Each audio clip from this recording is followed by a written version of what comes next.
दोस्तों नमस्ते। स्वागत है आप सभी लोगों का आज की अपनी इस ऑनलाइन यूट्यूब क्लास में। दोस्तों पोस्ट ग्रेजुएशन की जो अपना सिलेबस है उसमें लगभग 5 किताबें mathematical physics, classical mechanics, quantum physics, electrodynamics और न्यूक्लियर एंड पार्टिकल फिजिक्स अपन लोगों ने डिस्कस कर ली हैं। और अब जो किताबें बची हैं पोस्ट ग्रेजुएशन में उनको मैं अंडर ग्रेजुएशन जो अपनी बुक हैं उनके साथ में ही करवाऊंगा। तो आज से मैं नई अपनी अंडर ग्रेजुएशन की जो बुक है जिसमें बच्चे सबसे ज़्यादा प्रॉब्लम फील करते हैं, महसूस करते हैं, वो अपन डिस्कस करने जा रहे हैं दोस्तों। इलेक्ट्रॉनिक्स एंड सर्किट एनालिसिस, ये नया पेपर है, electronics and circuit analysis and circuit analysis.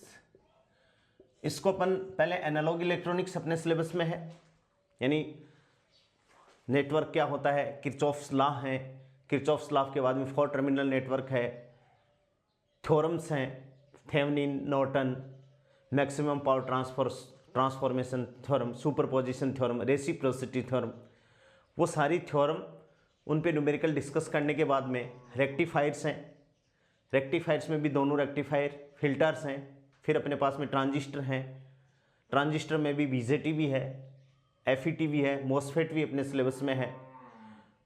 और उसके बाद में दोस्तों अपनी डिजिटल इलेक्ट्रॉनिक्स आ जाएगी जो पोस्ट ग्रेजुएशन में है। डिजिटल इलेक्ट्रॉनिक्स का कुछ पोर्शन अपन ने लॉजिक गेट्स जो हैं वो अपन ने अपना जो सीनियर सेकेंडरी का जो लेवल है वहाँ पे अपन ने logic gates, fundamental and universal logic gate, उनके टीटीएल, उनके डीटीएल सर्किट अपन ने डिस्कस कर लिए हैं। और बीजेटी जो ट्रांजिस्टर है उसकी भी मोस्ट ऑफ दी चीज़ें अपन ने 12वीं लेवल में, सीनियर सेकेंडरी लेवल में डिस्कस कर ली हैं, फिर भी अपन को वापस उनको डिस्कस करेंगे। इस इलेक्ट्रॉनिक्स में दोस्तों अपन एकदम बेसिक से लेके मैं चलूँगा कि आपको ओम का नियम, सारी बातें अपन लेके चलेंगे और उसी हिसाब से हर चीज़ें अपन के समझ में आनी चाहिए। फिर भी यदि आप लोगों को कोई चीज़ समझ में नहीं आती है तो आप कमेंट्स बॉक्स में मेरे को लिख के बताएंगे कि सर हमें ये समझ में नहीं आया, तो मैं कोशिश करूँगा कि आपको अच्छे से समझ में आए। ठीक है, सबसे पहले अपन डिस्कस करते हैं। तो मैं कुछ छोटी छोटी टर्म्स हैं कि अपन सर्किट में रेजिस्टेंस को कैसे रिप्रेजेंट करेंगे, ऐसे रिप्रेजेंट करेंगे। एकदम बेसिक से लेके चल रहा हूँ। इसको अपन रेजिस्टेंस बोलेंगे। और ये क्या है, रेजिस्टेंस प्रतिरोध होता क्या है, धारा के मार्ग में रुकावट। क्या है, ऑब्स्टेकल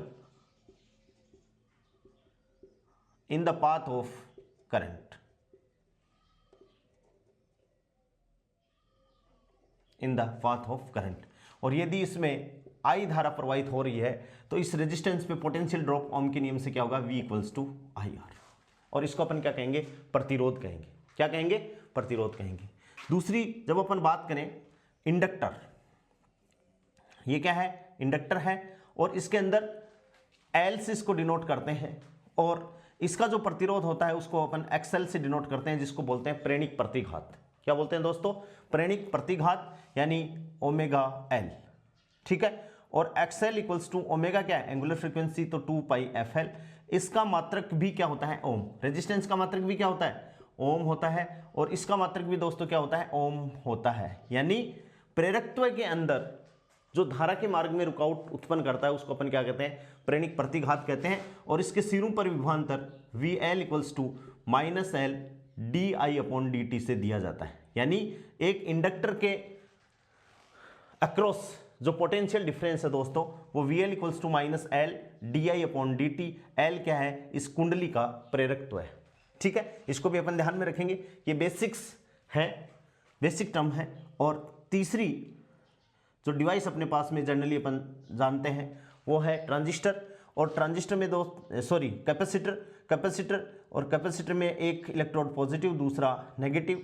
यहाँ भी पोटेंशियल डिफरेंस जो होता है VC = उसको अपन Q/C से डिनोट करते हैं, और इसका जो रेजिस्टेंस होता है उसको XC से डिनोट किया जाता है, XC = 1/ωc, और इसको अपन क्या कहते हैं, धारितीय प्रतिघात कहते हैं। क्या कहते हैं दोस्तों, धारितीय प्रतिघात कहते हैं, और इसकी वैल्यू क्या होती है 2πf × C, ठीक है। और ये क्या है, ये है रेजिस्टेंस ऑफ द संधारित्र का रेजिस्टेंस है, और इसका मात्रक भी क्या होता है दोस्तों, ओम होता है।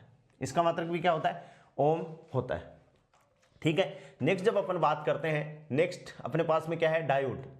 जनरली अपन जानते हैं कि एक टर्मिनल P, दूसरा टर्मिनल N है। जब ये फॉरवर्ड बायस होती है डायोड, तब ये एक सिंपल किसकी तरह बिहेव करती है, लाइक एज ए वायर, यानी मतलब यहाँ से यहाँ तक डायरेक्ट कनेक्ट हो जाती है। और जब ये रिवर्स बायस होती है तो इसको अपन ऑफ स्विच की भांति व्यवहार करते हैं कि कनेक्शन कट हो जाता है, ठीक है ना। तो ये रिवर्स बायस, फॉरवर्ड बायस में जो इसका रेजिस्टेंस होता है R जो होता है वो कम, निम्न, लो, कितना होता है, लो रेजिस्टेंस होता है। और रिवर्स बायस में इसका रेजिस्टेंस क्या होता है दोस्तों, हाई रेजिस्टेंस इसका होता है, ठीक है। नेक्स्ट जो डिवाइस है वो अपने पास में क्या है, ट्रांजिस्टर है, ठीक है। ट्रांजिस्टर अपन जानते हैं कि दो प्रकार का है, एक NPN और दूसरा क्या है, PNP, ठीक है। ट्रांजिस्टर की अपन बात करें तो NPN को ऐसे अपन रिप्रेजेंट करें कि ये बेस हो गया, ये N का मतलब निकलना, ये बाहर की तरफ, और ये ऐसे, तो ये E, ये B, और ये क्या हो जाएगा दोस्तों, कलेक्टर C। और ऐसे PNP का मतलब क्या है, प्रवेश करना, तो ये ऐसे टर्मिनल, और ये अंदर आ गया, that is emitter, that is collector, और दैट इज क्या हो गया, बेस। यानी ये जितनी भी डिवाइसेस हैं ये अपनी इलेक्ट्रॉनिक्स में अपन को काम में आएंगी। और इन डिवाइसेस जितने भी इलेक्ट्रिकल एलिमेंट्स हैं, इन सारों को दोस्तों अपन क्या कहते हैं, इलेक्ट्रिकल एलिमेंट्स कहते हैं। क्या कहते हैं, इलेक्ट्रिकल एलिमेंट्स इनको कहा जाता है। क्या कहा जाता है, इलेक्ट्रिकल एलिमेंट्स इनको कहा जाता है। और इनके बारे में सिंपल जो चीज़ें हैं वो मैंने आप लोगों को डिस्कस कर दी हैं। अब अपन अपनी इलेक्ट्रॉनिक्स में इंटर करते हैं। सबसे पहले अपन डिस्कस करते हैं सर्किट थ्योरी या सर्किट एनालिसिस। इसको मैं मिटाना चाह रहा हूँ, यदि आप इसका स्क्रीनशॉट लेना चाहो तो ले सकते हो।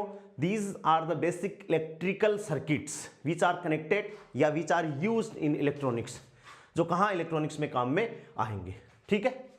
मिटा देता हूँ। देखिए, अब इन इलेक्ट्रॉनिक सर्किट को यदि अपन आपस में कनेक्ट करके कोई नेटवर्क बना लेते हैं, ठीक है ना, क्या बना लेते हैं, कोई नेटवर्क। सबसे पहले अपन डिस्कस कर रहे हैं दोस्तों circuit theory, circuit theory, circuit theory, ठीक है। मैं जनरली हाँ एक चीज मैं और क्लियर कर देता हूं कि रेजिस्टेंस और इंपीडेंस, दो वर्ड आएंगे, resistance and impedance. Resistance and impedance दोनों एक ही चीज है, दोनों का मात्रक ओम ही होता है, ठीक है। लेकिन रेजिस्टेंस, इसमें डिफरेंस क्या है, इसको आप याद रखोगे। Resistance opposes, resistance opposes flow of both DC direct current and AC alternating current, ठीक है। While impedance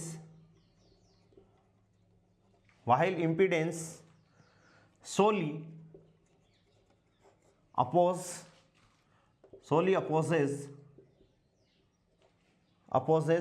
flow of AC current, ठीक है। और जनरली मैं आपको बात बताऊं कि रेजिस्टेंस होता है वो एक रियल क्वांटिटी होती है दोस्तों। क्या होती है, रियल क्वांटिटी है, जबकि impedance real, imaginary and real, may be real and imaginary both. Real भी हो सकती है और इमेजिनरी भी हो सकती है।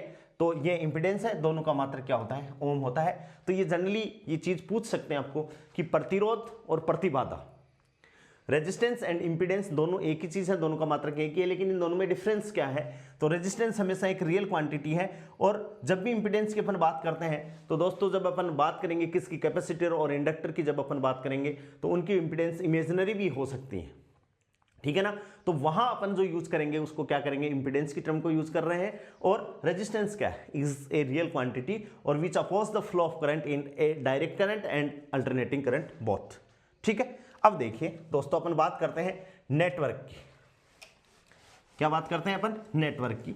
नेटवर्क मैंने अभी आपको बताया कि जितने भी अपने इलेक्ट्रिकल सर्किट्स हैं, जैसे रेजिस्टेंस है, इंडक्टर है, कैपेसिटेंस है, ट्रांजिस्टर है, डायोड है, और उनको क्लोज करके अपन क्या कर दें, बैटरी से उनको कनेक्ट कर दें। बैटरी क्या है, उनको एनर्जी प्रोवाइड करवाएगी, उनको वोल्टेज डिफरेंस प्रोवाइड करवाएगा, जिसके अंदर से उनके अंदर करंट प्रवाहित होगी, और करंट प्रवाहित होने से वो क्लोज सर्किट बनाएंगे, जिसको अपन क्या कहेंगे दोस्तों, नेटवर्क कहेंगे। देखिए नेटवर्क क्या है, नेटवर्क बहुत अच्छे से अपन को समझनी है, बहुत बेसिक से मैं लेके चल रहा हूं। सपोज ये बैटरी है, प्लस माइनस, बैटरी में तो प्लस माइनस का कोई झंझट ही नहीं है, और ये कोई रेजिस्टेंस है, ये कोई दूसरा रेजिस्टेंस है, और यहाँ ये कोई resistance, another resistance, and these are connected to, ऐसे ये कनेक्टेड है, और here is a battery also, negative and positive, ठीक है। ये रेजिस्टेंस है और ये बैटरी है, पॉजिटिव नेगेटिव, और ये नेगेटिव पॉजिटिव, ये पॉजिटिव नेगेटिव है। ध्यान से देखिए, ये रेजिस्टेंस अपन R1 मान सकते हैं कि ये R1 रेजिस्टेंस है, इसको अपन R2 रेजिस्टेंस मान सकते हैं, इसको अपन R3, और ये माइनस और ये प्लस, ठीक है। अब ये जो नेटवर्क मैंने बनाया है ये क्या है, combination of electrical elements such as battery लग गई, रेजिस्टेंस लग गया, इंपीडेंस भी लग सकता था, ट्रांजिस्टर भी लग सकता था, डायोड भी लग सकता था। तो इसकी डेफिनेशन अपन क्या लिखें नेटवर्क की, combination of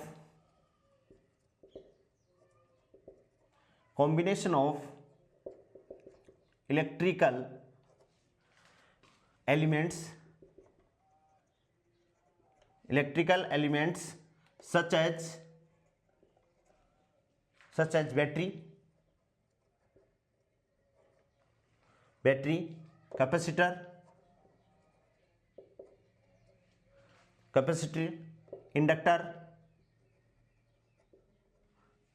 inductor, diode, transistor and so on ETC, ये सारे एलिमेंट कनेक्ट हो जाएं तो ये क्या बनाएंगे, नेटवर्क बना देंगे। क्या बना देंगे दोस्तों, एक नेटवर्क बना देंगे, जिसको अपन क्या कहेंगे, नेटवर्क कहेंगे, जाल कहेंगे। क्या कहेंगे दोस्तों, इसको अपन जाल कहेंगे। क्या कहेंगे, जाल कहेंगे। अब जाल के कुछ पॉइंट्स हैं, पार्ट्स हैं, जिनको अपन को डिफाइन करना है, ठीक है। तो कैसे कैसे पॉइंट है, सबसे पहले अपन डिफाइन करें ब्रांच। क्या डिफाइन करें, ब्रांच होता है। दूसरा जो पॉइंट होता है जाल के लिए, जंक्शन, जिसको अपन क्या बोलते हैं, जंक्शन बोलते हैं, या नोड बोला जाता है।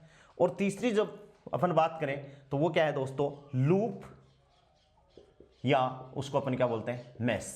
ये क्या है, इस नेटवर्क के पार्ट्स, इस नेटवर्क के क्या है, पार्ट्स।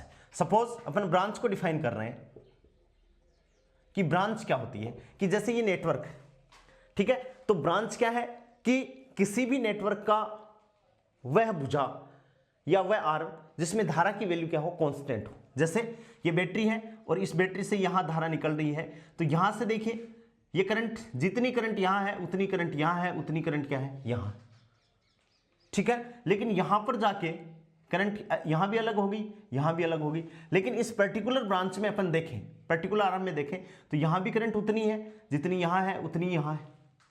यहां तो करंट आगे क्या हो जाएगी, अलग हो जाएगी, अपन पढ़ेंगे किरचॉफ के नियम में, ठीक है। तो लेकिन इस ब्रांच की अपन, इस पार्ट की अपन बात करें कि यहां रेजिस्टेंस लगा हुआ है, बिना रेजिस्टेंस लगी हुई को अपन ब्रांच नहीं मानेंगे। ये तो क्या है, सिंपली कनेक्टिंग वायर। यहां रेजिस्टेंस लगा हुआ है तो यहां बैटरी से धारा आएगी, करंट आएगी, करंट फ्लो होगी, यहां भी वही करंट है, यहां भी वही करंट है, यहां भी वही करंट है। तो इसका मतलब ये यहां से यहां तक ये क्या होगी, इस नेटवर्क की दोस्तों क्या होगी, एक ब्रांच होगी, क्या होगी, एक ब्रांच होगी। ऐसे ही अपन बात करें कि यहां पर आके कनेक्ट करंट है वो इसमें अलग हो जाएगी, इसमें अलग हो जाएगी, लेकिन यहां से लेके यहां तक अपन देखें तो यहां भी करंट, ये वाली जो करंट आ रही है वो समान होगी, यहां भी करंट समान होगी और यहां भी करंट क्या होगी, समान होगी। तो यहां से लेके यहां तक ये भी क्या होगी, एक ब्रांच होगी। नेक्स्ट अपन बात करें कि यहां से लेके यहां तक अपन करंट की वैल्यू देखें तो यहां से लेके यहां तक करंट उतनी ही है, उतनी ही है, उतनी ही है। तो ये भी ब्रांच है, ये भी ब्रांच है और ये भी क्या है दोस्तों, ब्रांच है। ठीक है, तो अपन ब्रांच को कैसे डिफाइन कर सकते हैं, definition, part of network, part of the network, part of the network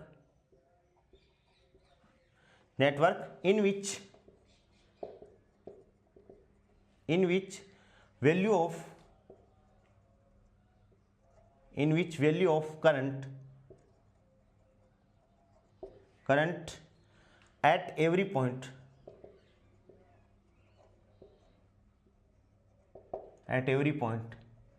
क्या हुआ, सेम हुआ। तो ये क्या होगी दोस्तों, ब्रांच होगी। क्या होगी, इस नेटवर्क की ब्रांच होगी। समझ में आ गई बात कि ब्रांच किसे कहते हैं, समझ में आ गई ब्रांच कि एक किसी नेटवर्क का वह पार्ट, वह आर्म जिसके अंदर धारा की वैल्यू क्या हो दोस्तों, कांस्टेंट हो, उतनी हो, या उसमें कुछ ना कुछ पोटेंशियल ड्रॉप की डिवाइस लगनी चाहिए, रेजिस्टेंस वहां पे लगना चाहिए। रेजिस्टेंस क्या है कि जैसे अपना पंखा है, जैसे अपन ने किसी डिवाइस से अपन ने पंखा कनेक्ट कर रखा है तो पंखा चल रहा है, तो पंखा क्या है, रेजिस्टेंस है। ट्यूबलाइट क्या है, रेजिस्टेंस है। बल्ब क्या है, रेजिस्टेंस है। जहां पर पोटेंशियल डिफरेंस होने के कारण उसमें कोई एक्टिविटी होती है। ठीक है, तो ये क्या होगी, ब्रांच। दूसरा पॉइंट क्या है कि जंक्शन या नोड क्या है, तो देखिए कि वह नेटवर्क जिसमें वह नेटवर्क का वह पॉइंट जिसमें दो या दो से अधिक ब्रांचेस एक बिंदु पर मिलती हैं, वो क्या कहलाएगा, जंक्शन या नोड कहलाएगा। यानी इसको अपन क्या कह सकते हैं, इस पॉइंट को देखिए, ये ब्रांच मिल रही है, ये ब्रांच मिल रही है, ये ब्रांच मिल रही है, तो इसको दोस्तों अपन क्या बोलते हैं, नोड या जंक्शन बोल सकते हैं। इस पॉइंट को क्या बोल सकते हैं, नोड या जंक्शन बोल सकते हैं। तो डेफिनेशन अपन दें तो क्या दें, जंक्शन या नोड की डेफिनेशन अपन क्या दें दोस्तों, क्या डेफिनेशन होगी, a point where two or more branches या more than two or more than two branches meet, क्या हुई, जंक्शन हो गया। जंक्शन समझ में आ गया कि ये ब्रांच है, ये ब्रांच है, ये ब्रांच और यहां पर मिल रही हैं, तो ये क्या होगी दोस्तों, इस नेटवर्क की नोड होगी। क्या होगी, इस नेटवर्क की नोड होगी। और तीसरा क्या है, तीसरा पॉइंट क्या है, लूप और मेश। तीसरे पॉइंट की अपन बात करें, लूप या मेश। लूप और मेश का मतलब क्या है कि जो ब्रांचेज हैं उनसे बनकर क्या हो गया, एक क्लोज पाथ बन गया। जैसे ये ब्रांच है, ये ब्रांच है, इससे मिलकर ये कनेक्ट हो गया, ये ब्रांच, ये ब्रांच, ये ब्रांच, इससे मिलकर ये क्या हो गया, कनेक्ट हो गया। इसमें लूप की अपन बात करें तो एक तो ये लूप हो गया और एक ये लूप हो गया। तो क्या होगी, मल्टीपल ब्रांचेज मिलकर क्या बनाएंगी, लूप बनाएंगी। मल्टीपल ब्रांचेस का मतलब ये 1 है, ये 2 है, ये मिलकर के क्या बना रही हैं, एक लूप बना रही हैं। ठीक है, तो लूप का मतलब क्या है, क्लोज पाथ ऑफ करंट। ठीक है, या अपन ये बोल सकते हैं मल्टीपल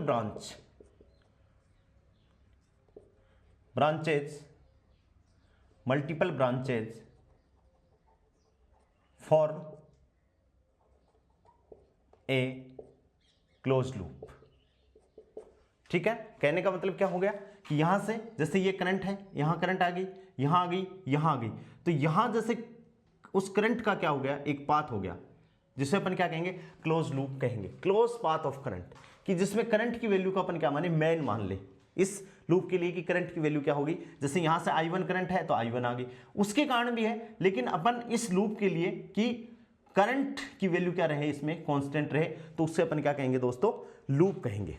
या अपन ये कह सकते हैं कि मल्टीपल ब्रांचेस से मिलकर किसी नेटवर्क का क्लोज सर्किट जिसमें धारा क्या हो, प्रवाहित हो, धारा क्या हो, प्रवाहित हो, और इस लूप में अपन करंट लूप में मानेंगे, क्या में मानेंगे, लूप में करंट को अपन मानेंगे। समझ में आ गई बात। अब दोस्तों अपन बात कर रहे हैं कि भाई ये जो नेटवर्क है इसमें धारा जो रेजिस्टेंस को मिलेगी, पोटेंशियल डिफरेंस जो होगा, तो वो किससे कनेक्टेड होगा, मिलेगा कहां से? तो इसमें धारा प्रवाहित करने के लिए तो दो प्रकार के अपने पास में क्या है, एनर्जी सोर्सेस हैं, जिनको अपन एक को अपन बोलते हैं दोस्तों वोल्टेज सोर्स, जो किसी सर्किट में या किसी रेजिस्टेंस में पोटेंशियल डिफरेंस को प्रोवाइड करवाता है, और दूसरे सोर्स को अपन बोलते हैं क्या, करंट सोर्स बोलते हैं, जो रेजिस्टेंस लगा हुआ है उसको करंट प्रोवाइड करवाता है। ठीक है, तो देखिए इस नेटवर्क में नेक्स्ट जो अपन बात कर रहे हैं वो किसकी कर रहे हैं, एनर्जी सोर्सेस। एनर्जी सोर्सेस, ठीक है, दो प्रकार के एनर्जी सोर्सेस हैं। नंबर 1 वोल्टेज सोर्स, जो पोटेंशियल डिफरेंस प्रोवाइड करता है, और दूसरे नंबर का जो सोर्स है 2 नंबर, वो क्या होता है दोस्तों, करंट सोर्स। क्या होता है, करंट सोर्स। यानी सर्किट जो नेटवर्क है, जो इलेक्ट्रिकल एलिमेंट से बना हुआ सर्किट है, उसमें एनर्जी कौन प्रोवाइड करवाता है, धारा कौन प्रोवाइड कर रहा है, ये एनर्जी सोर्सेस। एनर्जी सोर्सेस दो प्रकार के हैं, एक तो वोल्टेज सोर्सेस और दूसरा क्या है दोस्तों, करंट सोर्सेस। ठीक है, वोल्टेज सोर्स को अपन डिफाइन कर रहे हैं, चीजें बहुत अच्छे से समझ में आनी चाहिए। नहीं यदि कोई चीज समझ में आ रही है तो आप मेरे को कमेंट बॉक्स में लिख के बता देंगे। सपोज देखिए ये अपने पास में कोई बैटरी लगा दी अपन ने, और इस बैटरी से ये रेजिस्टेंस लगा दिया।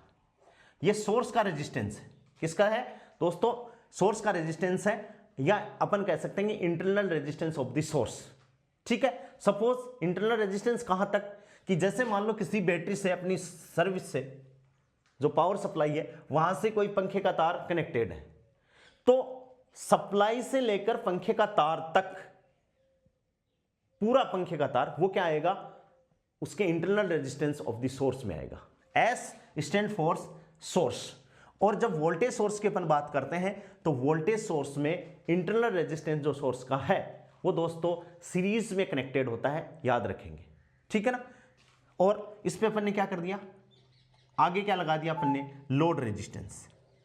क्या लगा दिया, लोड रेजिस्टेंस लगा दिया, RL। लोड रेजिस्टेंस का मतलब जो डिवाइस जिसको अपन को चलाना है, लोड रेजिस्टेंस का मतलब वह डिवाइस, जैसे पंखा है, पंखे का अपना टारगेट क्या है, पंखे को अपने पंखे को चलाना है, तो अपने लिए पोटेंशियल डिफरेंस कहां मोस्ट इंपोर्टेंट हो गया, पंखे पर।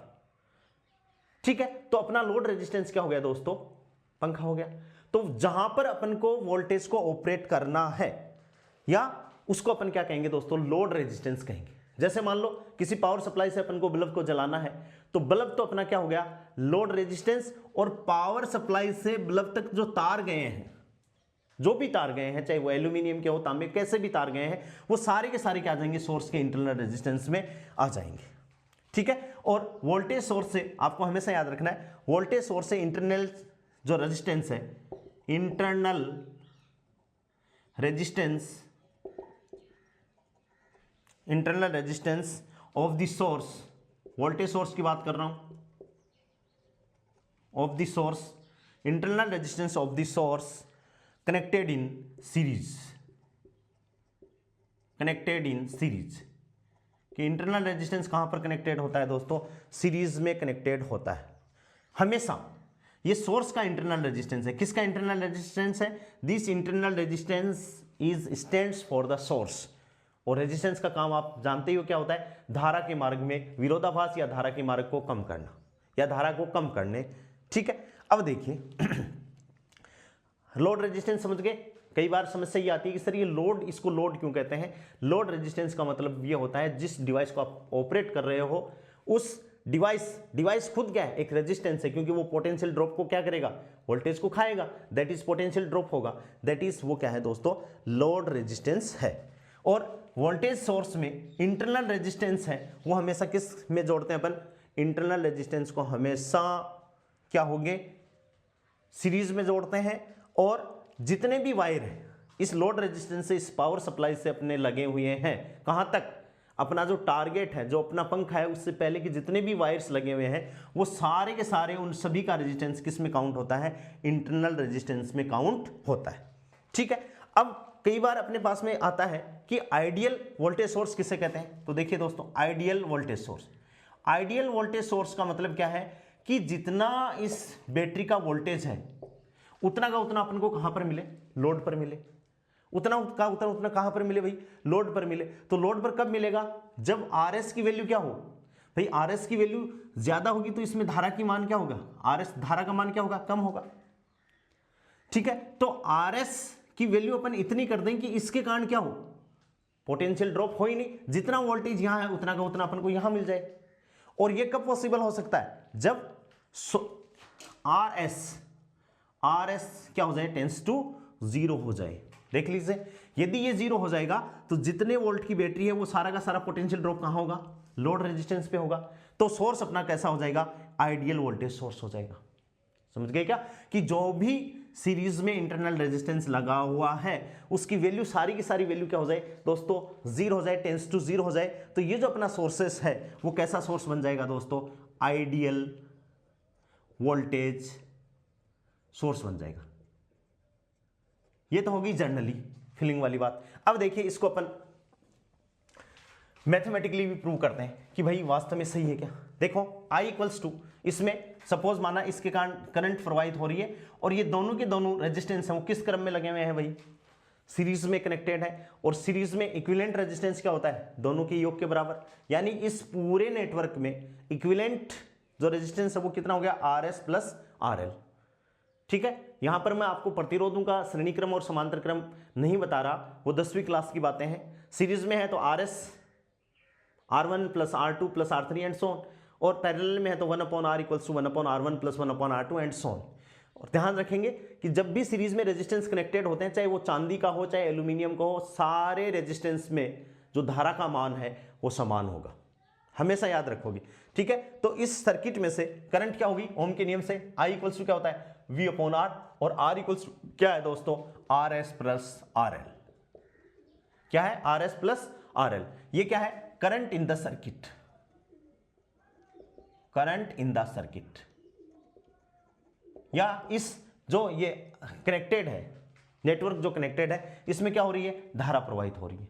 ठीक है, तो अब लोड पर इस पूरे सर्किट में धारा अपन ने निकाल ली, तो इस लोड पर पोटेंशियल ड्रॉप कितना होगा, तो लोड पर पोटेंशियल ड्रॉप कितना होगा दोस्तों, VL equals to I into क्या हो जाएगा, RL। ठीक है, वोल्टेज इसको अपन क्या कहेंगे, voltage drop across RL, voltage drop across क्या हो गया, RL। तो मान रख दें, तो implies that VL equals to क्या हो गया, I की वैल्यू पुट कर दें, I इक्वल्स टू क्या है, IRL, और एक I क्या है दोस्तों, V/RS प्लस RL। ठीक है, और ये क्या हो गया, इंटू RL। ठीक है, इफ आइडियल की अपन बात कर रहे हैं, किसकी बात कर रहे हैं, आइडियल वोल्टेज सोर्स की। आइडियल वोल्टेज सोर्स का मतलब है कि जितना वोल्टेज ये बैटरी उत्पन्न कर रही है, जितना वोल्टेज इस बैटरी का पोटेंशियल डिफरेंस है उतना का उतना कहां चला जाए, RL पे चला जाए, तभी तो ये क्या होगा, आइडियल हो जाएगा। तो यदि इसका वोल्टेज अपन V है, इसका वोल्टेज अपन क्या माने, यदि इसका वोल्टेज अपन V मान ले, ये लो V वोल्टेज की बैटरी है, तो ये V यहां पर अपन को मिल जाना चाहिए। और ये कब मिलेगा, जैसे आइडियल की अपन बात कर रहे हैं, तो आइडियल का मतलब क्या है, आइडियल है, तो आइडियल के लिए इफ RS की वैल्यू अपन क्या करना है, टेंस टू 0। तो देखिए यहां से RS को यदि अपन 0 रख देंगे तो ये 0, नीचे क्या बचेगा, RL। ठीक है, और RL से RL क्या आ जाएगा, कट जाएगा, यानी VL बराबर क्या आ जाएगा दोस्तों, VL बराबर क्या आ जाएगा, V आ जाएगा। क्या आ जाएगा, VL बराबर V आ जाएगा। और इसको अपन क्या कह देंगे, आइडियल वोल्टेज सोर्स। क्या कह देंगे, आइडियल वोल्टेज सोर्स। ठीक है, इसको अपन क्या कह देंगे, आइडियल वोल्टेज सोर्स। समझ में आ गई, आइडियल वोल्टेज सोर्स। यहां से देखिए अपन ने ये कहा था कि RS टेंस टू, जब RS जो सोर्स जो रेजिस्टेंस है, जो वोल्टेज इस बैटरी से सीरीज में कनेक्टेड है, उसकी वैल्यू यदि 0 हो जाए तो पूरा का पूरा पोटेंशियल ड्रॉप कहां जाएगा दोस्तों, RL पे, लोड पे आ जाएगा। पूरा का पूरा रेजिस्टेंस कहां पर आ जाएगा, लोड पे आ जाएगा। लोड पे आ जाएगा तो अपन ने इसको क्या है, ओम के नियम से मैथमेटिकली भी प्रूव कर दिया कि यहां RS टेंस टू 0 हो जाए तो यहां से देखिए ये क्या हो जाएगा, V equals to 0 plus RL और इंटू क्या हो जाएगा, RL। RL से RL कनेक्ट, यानी VL बराबर क्या हो जाएगा, V हो जाएगा। और इसे अपन क्या कहेंगे, आइडियल वोल्टेज सोर्स। क्या कहेंगे दोस्तों, आइडियल वोल्टेज सोर्स। समझ में आ गई, आइडियल वोल्टेज सोर्स कैसे हुआ, कैसे हुआ, आइडियल किसे कहेंगे, और ये क्या है, ये है अपना प्रैक्टिकल वोल्टेज सोर्स। ठीक है, समझ में आ गई। इसका स्क्रीनशॉट लेना चाहो तो आप ले सकते हो, उतारना चाहो तो उतार सकते हो। ठीक है, अब अपन नेक्स्ट जो बात कर रहे हैं, दूसरे नंबर का जो सोर्स है उसको अपन क्या कह रहे हैं, करंट सोर्स। क्या कर रहे हैं दोस्तों, करंट सोर्स। करंट सोर्स क्या करता है, जो लोड रेजिस्टेंस है उसको क्या करता है, करंट को प्रोवाइड करवाता है। ठीक है, तो अपन क्या लिख सकते हैं, provide current to the load, provide current to the load. ठीक है, ये बात इंपॉर्टेंट होगी। दूसरी बात, वोल्टेज सोर्स में अपने जो सोर्स का रेजिस्टेंस है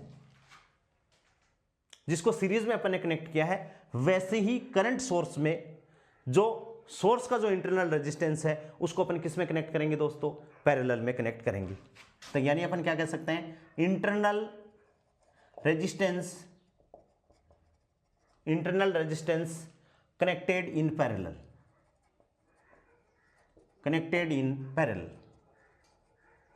किसमें कनेक्टेड कर देंगे, पैरेलल में इसको कनेक्ट अपन कर देंगे। ठीक है, अब देखिए अपन बना रहे हैं इसका करंट सोर्स। देखिए ये कोई करंट सोर्स है और इसमें करंट है वो क्या है, I S. I stands for current and S for source. ठीक है, और इसके पैरेलल में क्या लगा हुआ है, रेजिस्टेंस लगा हुआ है। ठीक है, यहाँ से ये रेजिस्टेंस लग गया और इसके पैरेलल में क्या लगा हुआ है, एक लोड रेजिस्टेंस अपन ने लगा दिया। और जहाँ पर अपन को क्या कैलकुलेट करना है, ये हो गया लोड। क्या हो गया दोस्तों, लोड हो गया। और ये क्या हो गया, आर एस, क्या है, सोर्स का इंटरनल रेजिस्टेंस, जो क्या करेगा, आई एस जो है वो आर एल को क्या भेजेगा, करंट भेजेगा। ठीक है, समझ में आ गई। अब ध्यान से आप देखिए, बहुत ध्यान से अपन को देखना है कि सपोज ये जो करंट सोर्सेस है वो करंट को जनरेट कर रहा है। क्या कर रहा है, करंट को जनरेट कर रहा है। और करंट, इसमें से जो करंट आ रही है उसको अपन ने क्या कहा है, आई एस कहा है। दोस्तों यहां पर आते ही करंट क्या हो जाएगी, इस ब्रांच में अलग जाएगी, इस ब्रांच में अलग जाएगी, क्योंकि ये किरचॉफ का नियम, किरचॉफ के नियम को अपन डिटेल से भी पढ़ेंगे। इस ब्रांच में अलग जानी है, इस ब्रांच में अलग जानी है। ठीक है, तो अपन ने माना करंट यहां पर, जैसे यहां तक तो करंट क्या same to same I S है, लेकिन यहां पर जो करंट है वो लोड रेजिस्टेंस में अलग जाएगी, इस रेजिस्टेंस में अलग जाएगी। सपोज अपन ने मान लिया कि इसमें क्या करंट जा रही है, आई एल जा रही है, कि लोड रेजिस्टेंस में प्रवाहित होने वाली, फ्लो होने वाली करंट क्या है दोस्तों, आई एल है। आई एल करंट कहां से जा रही है, लोड रेजिस्टेंस से आई एल करंट जा रही है। ठीक है, अपन ने मानना है कि ये सोर्स है, करंट सोर्स है जिससे करंट आई एस जा रही है। और यहां पर जैसे ये नोड आ गया, नोड पर आ गया, तो नोड पर करंट क्या हो जाएगी, डिवाइड हो जाएगी, अलग अलग नोड में एक साथ ही करंट जाएगी। ये तो है नहीं कि पहले इसमें चलेगी उसके बाद में इसमें जाएगी, एक साथ ही जाएगी। जब अपन ने मान लिया सपोज कि आई एल लोड रेजिस्टेंस में से जाने वाली करंट है, तो यहां से जाने वाली करंट क्या होगी दोस्तों, ये आर एस रेजिस्टेंस है, इसमें से पूरी करंट आई और इतनी इतनी चली गई, तो ये वाली, यानी किरचॉफ का नियम क्या कहता है, आने वाली करंट बराबर जंक्शन से जाने वाली करंट। तो ये क्या हो गई, पूरी आई एस है, तो ये क्या बच गई दोस्तों, I S minus I L, यानी कितनी करंट चलेगी इसके अंदर से, I S minus I L. अब यहां पर आप देखोगे कि यहां पर भी आई एल है, यहां पर भी आई एल है, यहां पर भी आई एल है, यानी ये क्या हो गई, ब्रांच होगी। यहां पर भी आप देखोगे, यहां I S minus I L, I S minus I L, यहां पर भी क्या होगी, ये ब्रांच होगी। इसमें से फ्लो होने वाली करंट क्या होगी, आई एस माइनस क्या होगी, आई एल होगी। ठीक है, अब देखिए कि अब अपन बात कर रहे हैं कि ये तो अपन ने करंट सोर्स बना दिया। अब अपन ये आइडियल कब हो, क्या हो, ये आइडियल कब हो, तो आइडियल कब होगा, जब पूरी की पूरी करंट कहां पर मिले, यहां पर मिले, आरएल पे मिले, और पूरी की पूरी करंट यहां पर मिलेगी। तो देखिए इसका मान यदि जितना ज्यादा अधिक होगा, आरएस का मान जितना उच्च होगा, तो इसमें प्रवाहित होने वाली करंट क्या होगी, उतनी कम होगी, क्योंकि रेजिस्टेंस का वर्क क्या है, धारा के मार्ग को खाना है, धारा के मार्ग में अवरोध उत्पन्न करना। तो इसका जितना मान हाई होगा, जैसे 0 है तो मैक्सिमम करंट, 0 से इसकी वैल्यू बढ़ा रहे हैं अपन आरएस की, इंटरनल रेजिस्टेंस की, तो आरएस की वैल्यू बढ़ा रहे हैं तो धारा का मान क्या होगा, कम होगा। यानी अपन ये चाह रहे हैं कि आईएस जितनी यहां आ रही है उतनी की उतनी कहां चली जाए, आरएल पे चली जाए। ठीक है ना, तो आइडियल करंट सोर्स अपन बनाएंगे दोस्तों, आइडियल करंट सोर्स जब अपन बनाएंगे तो इसे अपन क्या कहेंगे कि जो पैरेलल में जो इंटरनल रेजिस्टेंस लगा हुआ है उसकी वैल्यू क्या हो जाए, हाई, अधिक हो जाए, और कितना अधिक हो सकता है, अनंत हो सकता है भाई, अधिक से मैक्सिमम से मैक्सिमम। तो ये क्या हो जाएगा कि जब RS टेंस टू इन्फिनिटी हो जाएगा तो ये क्या बन जाएगा, आइडियल करंट सोर्स बन जाएगा। कैसा बन जाएगा, आइडियल करंट सोर्स, ठीक है। और RS जब टेंस टू इन्फिनिटी है तो इसका मतलब क्या है, ओपन सर्किट। सर्किट क्या हो जाएगा, ओपन हो जाएगा। सर्किट क्या हो जाएगा, ओपन सर्किट हो जाएगा। ध्यान से देखेंगे यहां RS क्या है, टेंस टू 0 है, तो सर्किट क्या हो जाएगा, लघुपतित, शॉर्ट सर्किट हो जाएगा। ध्यान से देखेंगे RS ये क्या हो जाएगा, लघुपतित, और ये क्या हो जाएगा, ओपन सर्किट। ओपन सर्किट होने का मतलब क्या है, यहां से यहां तक ये कनेक्शन ही कट गया, खुला हो गया, ये बेकार होगी, ये ब्रांच बेकार हो गई, तो इसका मतलब जितनी करंट इधर आई उतनी की उतनी करंट कहां से चली जाएगी, लोड रेजिस्टेंस से चली जाएगी। कहां से चली जाएगी, लोड रेजिस्टेंस से चली जाएगी। तो ये जो अपना सोर्स है यहां से लेके यहां तक, ये इसको अपन क्या कहेंगे, इसको अपन कहेंगे प्रैक्टिकल करंट सोर्स। क्या कहेंगे, प्रैक्टिकल करंट सोर्स। क्या कहेंगे इसको, प्रैक्टिकल करंट सोर्स। ये बात समझ में आ गई। फिर से देखिए कि आइडियल अपन को सोर्स बनाना है, तो आइडियल का मतलब जितनी करंट ये प्रोड्यूस कर रहा है सारी की सारी करंट कहां से जानी चाहिए, लोड से जानी चाहिए। लोड से जानी चाहिए, तो इसमें करंट का मान कब कम होगा, जब RS का मान क्या होगा, बढ़ेगा। RS का मान क्या होगा, बढ़ेगा, इंक्रीज होगा। कितना इंक्रीज हो जाए, मान लो सपोज x मैक्सिमम इंफिनिटी हो जाए, मैक्सिमम इंफिनिटी हो जाए तो इसमें तो करंट आएगी नहीं आएगी, तो सारी की सारी करंट कहां से चली जाएगी, लोड रेजिस्टेंस से चली जाएगी। तो अपन क्या कहेंगे कि ये जो करंट सोर्स है वो कैसा है, ideal current source.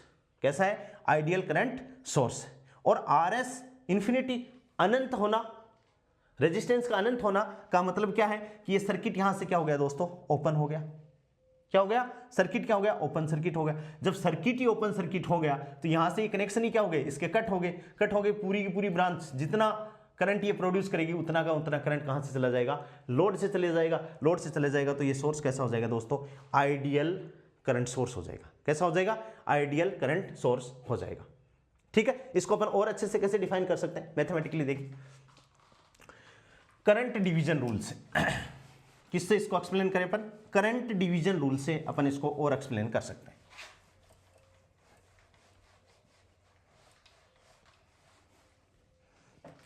Current division rule देखिए, दो रेजिस्टेंस के लिए ले रहे हैं अपन, current division rule. Current division rule क्या है भाई, रूल ये है कि ये कोई करंट है आ रही है और ये रेजिस्टेंस लगा हुआ है पैरेलल में, एक रेजिस्टेंस ये लगा हुआ है पैरेलल में, और वापस यहां पर करंट क्या हो जाएगी, आई हो जाएगी। ठीक है, यहां R1 रेजिस्टेंस है, R1, ये जो रेजिस्टेंस है वो R2 रेजिस्टेंस है। ये ब्रांच होगी, इसमें प्रवाहित होने वाली अपन ने एज्यूम की I1 धारा है और इसमें प्रवाहित होने वाली धारा क्या है, I2 धारा है। ठीक है, तो अब इसमें अपन क्या लगाएंगे, करंट डिवीजन रूल लगाएंगे कि I1 तो कितना होगा और I2 कितना होगा। तो कैसे लगाते हैं, देखिए I1 इक्वल्स टू क्या है, पूरे इस सर्किट में वोल्टेज। ठीक है, तो कैसे लगाते हैं, I1 इक्वल्स टू क्या हो गया, इस पूरे सर्किट में प्रवाहित धारा क्या है, I। ठीक है, पूरा रेजिस्टेंस क्या है, R1, दोनों का योग, तो क्या कर दिया R1 प्लस R2।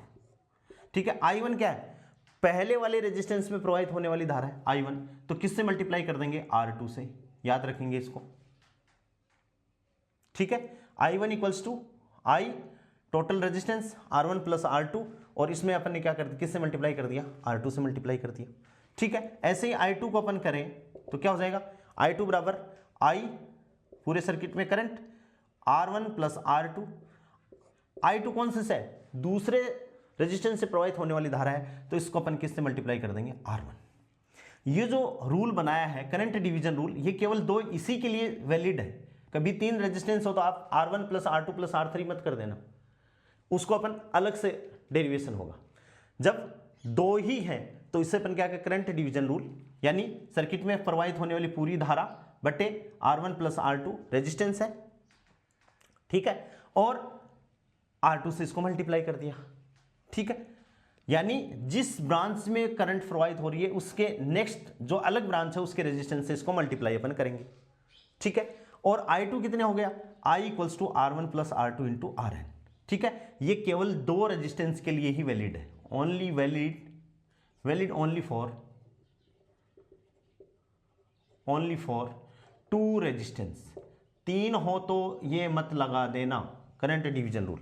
ठीक है, अब देखिए इससे अपन बात कर रहे हैं, इससे अपन, क्योंकि अपन को प्रैक्टिकल आइडियल करंट सोर्स को अपन को मैथमेटिकली भी क्या करना है, प्रूव करना है ओम्स लॉ लगा के। तो देखिए कैसे, कि यहां से देखिए पूरे सर्किट में फ्लो होने वाली करंट क्या है भाई, IS है, और अपन को क्या निकालना है, इस सर्किट में फ्लो होने वाली करंट निकालनी है IL। यानी अपन ये चाह रहे हैं कि आइडियल है तो IS बराबर क्या हो जाए, IL हो जाए। यही तो अपना एम है कि जितनी करंट सोर्स प्रोड्यूस कर रहा है उतनी की उतनी करंट कहां पर चली जाए, लोड रेजिस्टेंस पे चली जाए। ठीक है, तो यहां से देखिए अपन लगा रहे हैं IL निकाल रहे हैं, IL कहां से, किससे, करंट डिवीजन रूल से लगा रहे हैं। किससे दोस्तों, करंट डिवीजन रूल से लगा रहे हैं। तो IL, इस सर्किट में टोटल करंट कितनी है IS, रेजिस्टेंस कितना भाई RS प्लस RL। ठीक है, और इसमें से करंट फ्लो हो रही है तो किसके आ जाएगा, इक्विवेलेंट इनटू RS। आ गया, देखिए इसमें IL अपन को निकालना है IL, तो RL में से प्रवाहित हो रही है तो RL से गुणा नहीं होगा, किससे गुणा होगा, RS से गुणा होगा, तो RS से गुणा हो गया। टोटल रेजिस्टेंस क्या हो गया, RS प्लस RL, इसकी बात कर रहा हूं। ठीक है, RS प्लस RL। यहां से देखिए अब अपन को क्या मिलना चाहिए, IL बराबर क्या मिलना चाहिए दोस्तों, IS मिलना चाहिए। IS बराबर क्या मिलना चाहिए, IL बराबर क्या मिलना चाहिए, IS मिलना चाहिए। तो यहां से अपन क्या करते हैं, IL equals to IS RS बटे नीचे से क्या कॉमन ले लें अपन, RS कॉमन ले लें, तो ये क्या होगा 1 प्लस RL अपॉन RS हो गया। ठीक है, RS से RL कैंसिल आउट, तो ये क्या बन जाएगा IS बटे 1 प्लस RL प्लस RS बन गया। अब यहां से देखिए कि RS की वैल्यू जितनी ज्यादा होगी, भाई ऊपर वैल्यू कम है नीचे वैल्यू ज्यादा है, ऊपर वैल्यू कम है और नीचे वैल्यू क्या है ज्यादा, तो RL जितना ज्यादा होगा, RS जितना ज्यादा होगा उतनी ही ये वैल्यू क्या होगी, कम आएगी ये वैल्यू, और ये जितनी वैल्यू कम आएगी उतना ही क्या होगा, रेजिस्टेंस जो सोर्स है अपना वो क्या बन जाएगा, आइडियल बनता जाएगा। और सपोज अपन क्या मान लें इसको, RS टेंस टू क्या मान लिया अपन ने, इन्फिनिटी मान लिया, तो RL बटे RS ये वाली टर्म क्या होगी दोस्तों, जीरो होगी, तो ये क्या हो गया, IL बराबर क्या हो गया, IS हो गया, IL बराबर क्या हो गया, IS हो गया, और ये क्या हो गया, आइडियल करंट सोर्स, क्या हो गया, आइडियल करंट सोर्स हो गया। क्या हो गया दोस्तों, ये आइडियल करंट सोर्स हो गया। ठीक है, कोई पूछे कि प्रैक्टिकल लाइफ में करंट सोर्स अवेलेबल है क्या, तो का कोई एग्जांपल नहीं है। प्रैक्टिकल लाइफ में आइडियल करंट सोर्स का कोई एग्जांपल नहीं है। ठीक है, तो फिर यूज क्यों करते हैं कि जो कंसेप्ट है उसको आसान करने के लिए अपन आइडियल करंट सोर्स का यूज करते हैं। जो कंसेप्ट है इलेक्ट्रॉनिक्स में उसको आसान करने के लिए अपन आइडियल जो concept voltage source, ideal current source की, उसकी कंसेप्ट को यूज करते हैं। और आइडियल वोल्टेज सोर्स का एग्जांपल तो अपनी बैटरी है। ठीक है, तो वहां तो एग्जांपल है लेकिन इसका क्या नहीं है, एग्जांपल नहीं है प्रैक्टिकल लाइफ में। किसका, आइडियल करंट सोर्स का। ठीक है, अब अपन दो चीजें और डिफाइन कर रहे हैं। एक तो ये समझ में आ गया, यदि दोस्तों ये लेक्चर आपने समझ लिया तो ये मानो कि इलेक्ट्रॉनिक्स की बहुत सारी चीजें आपके लिए आसान हो जाएंगी। एनालॉग इलेक्ट्रॉनिक्स बहुत ज्यादा आसान आपके लिए हो जाएगी। ठीक है, देखिए अब अपन बात करते हैं कि लीनियर इंपीडेंस कई बार आता है, रेखीय प्रतिबाधाएं कैसी होती हैं, और बाइलेटरल द्विपार्श्विक प्रतिबाधाएं। तो दोस्तों कुछ ऐसे जो इलेक्ट्रिकल कंपोनेंट होते हैं जिनके अंदर अपन धारा प्रवाहित करें, वोल्टेज होता ही है, तो धारा और वोल्टेज के बीच का ग्राफ यदि रेखीय है तो उसे अपन क्या कहते हैं, लीनियर इंपीडेंस, रेखीय प्रतिबाधाएं। और यदि द्विपार्श्विक प्रतिबाधाएं कौन सी होगी, कि मान लो आपके पास में कोई रेजिस्टेंस है, उसमें धारा लेफ्ट टू राइट फ्लो हो रही है तो भी ठीक है, और राइट टू, यदि धारा की दिशा को उलट दिया जाए तो भी उन पर कोई प्रभाव नहीं पड़ रहा, तो ऐसी प्रतिबाधाओं को अपन क्या कहते हैं, द्विपार्श्विक प्रतिबाधाएं कहते हैं। जैसे रेजिस्टेंस है तो रेजिस्टेंस में धारा किधर से प्रवाहित करो कोई फर्क नहीं पड़ता। लेकिन डायोड की जब अपन बात करें तो डायोड तो अपन जानते ही हैं कि फॉरवर्ड बायस में तो धारा प्रवाहित होती है, क्योंकि फॉरवर्ड बायस में रेजिस्टेंस क्या होता है, डायोड का कम होता है, लेकिन रिवर्स बायस में हायर रेजिस्टेंस होने के कारण धारा प्रवाहित नहीं होती। तो डायोड और ट्रायोड की जो प्रतिबाधाएं होती हैं वो द्विपार्श्विक प्रतिबाधाएं नहीं होती हैं। तो ये दो डेफिनेशन भी आप लोगों को समझ में आनी चाहिए। क्या है दोस्तों, लीनियर इंपीडेंस पूछ सकता है एग्जाम में। लीनियर इंपीडेंस क्या है कि किसी भी रेजिस्टेंस से या इंपीडेंस से प्रवाहित धारा और वोल्टेज के बीच का ग्राफ क्या हो, एक लीनियर रेखा हो, V तथा I के मध्य graph, the graph between V and I for the impedance क्या हो, रेखीय होना चाहिए। V तथा I के बीच में ग्राफ कैसा होना चाहिए, सरल रेखा। कैसा होना चाहिए, सरल रेखा होना चाहिए। तो ऐसी प्रतिबाधा को अपन क्या कहते हैं दोस्तों, लीनियर इंपीडेंस अपन इसको कहते हैं। एग्जाम्पल इसका, जिनके लिए लीनियर इंपीडेंस होती है, एग्जाम्पल है रेजिस्टेंस R, L, C इत्यादि की जो इंपीडेंस है, प्रतिबाधाएं हैं, उन्हें अपन क्या कहते हैं, लीनियर। एग्जाम में पूछ सकता है, इनको अपन क्या कहते हैं दोस्तों, लीनियर इंपीडेंस कहते हैं। ठीक है, लेकिन बट जैसे डायोड, ट्रायोड, डायोड होगी,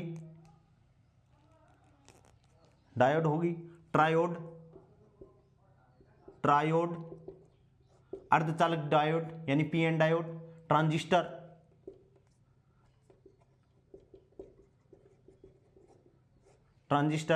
ईटीसी की प्रतिबाधाएं कैसी नहीं होती हैं, लीनियर इंपीडेंस नहीं होती हैं। लीनियर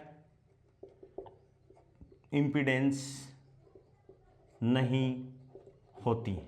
क्या नहीं होती हैं, लीनियर इंपीडेंस नहीं होती हैं। क्यों, क्योंकि इनके लिए V और I के बीच का जो ग्राफ है वो सरल रेखा नहीं होता है। वो कैसा नहीं होता है, सरल रेखा नहीं होता है। दूसरा क्या है, इंपॉर्टेंट बात है, बाईलेटरल इंपीडेंस।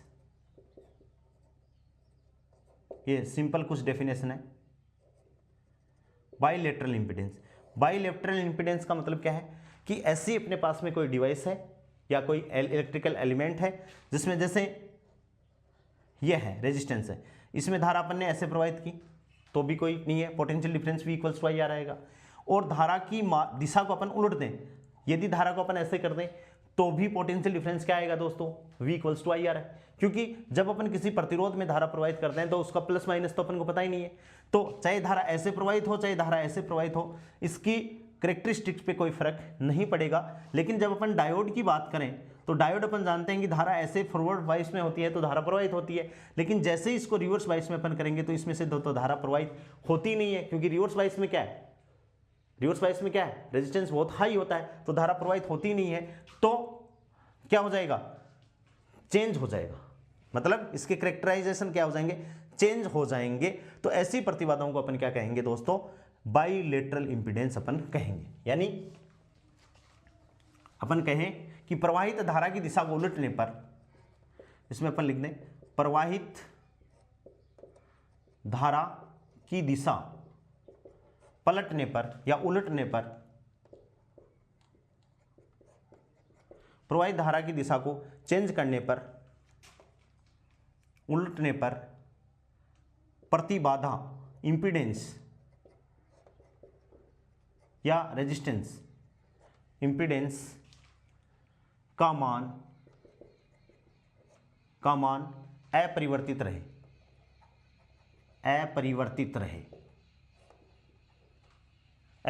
रहे तो उसे द्विपार्श्विक, बाइलेटरल क्या कहते हैं, द्विपार्श्विक प्रतिबाधा कहते हैं। जैसे इसका एग्जांपल आ सकता है एग्जाम में, R, L एंड C, यानी प्रतिरोध, प्रेरकत्व और C की जो प्रतिबाधाएं हैं वो कैसी हैं, द्विपार्श्विक, बाइलेटरल इंपीडेंस। कहने का मतलब है इसमें धारा की दिशा यदि पलट भी दोगे तो इनके रेजिस्टेंस यानी इनकी प्रतिबाधा, इनके रेजिस्टेंस पे कोई प्रभाव नहीं पड़ेगा। लेकिन किसकी बात करें अपन, डायोड, डायोड, डायोड, ट्रायोड तथा किसकी, ट्रांजिस्टर की जब अपन बात करें, आदि की प्रतिबाधा क्या नहीं होती हैं, द्विपार्श्विक प्रतिबाधाएं नहीं होती, यानी बाइलेटरल इंपीडेंस, बाइलेटरल इंपीडेंस नहीं होती है। ध्यान रखोगे ये दोनों इंपॉर्टेंट बात है। बच्चे बाईपास निकल जाते हैं लेकिन यहीं से क्वेश्चन आ सकता है आपके, यदि आपको पता है तो लीनियर इंपीडेंस है, ये लीनियर रेखीय प्रतिबाधाएं होंगी, इनकी प्रतिबाधाएं लीनियर रही होंगी। क्यों? क्योंकि V तथा I के बीच का ग्राफ इनके लिए तो लीनियर है लेकिन इनके लिए लीनियर नहीं है।